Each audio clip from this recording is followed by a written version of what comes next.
میرے رسول پاک صلی اللہ تعالی علیہ وآلہ وسلم ارشاد فرماتے ہیں کہ تمہیں بتاؤں گھروں میں سب سے بہترین گھر کون سا ہوتا ہے؟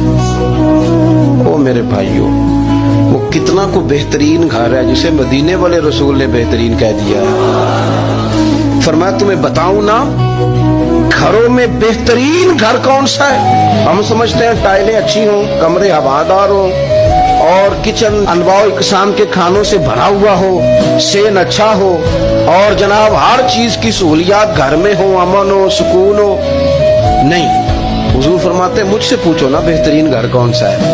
تو یا رسول اللہ بتائیے، سیاستہ میں حدیث ہے، کریم رسول فرمانے لگے گھروں میں بہترین گھر وہ ہے جس میں کوئی یتیم رہتا ہو اور اس کے ساتھ سلوک اچھا کیا جاتا ہو، اچھا سلوک کیا جاتا ہو، یتیم کو رکھا جائے پھر اس کی پوری نگرانی کی جائے، اسے پورا پیار دیا جائے، اسے پوری محبت دی جائے، یتیم رہتا ہو اور اس کا خیال بھی رکھا جاتا ہو۔ اور میرے نبی کریم صلی اللہ تعالی علیہ وسلم فرمانے لگے تمہیں بتاؤں نا کہ گھروں میں بدترین گھر کون سا ہوتا ہے؟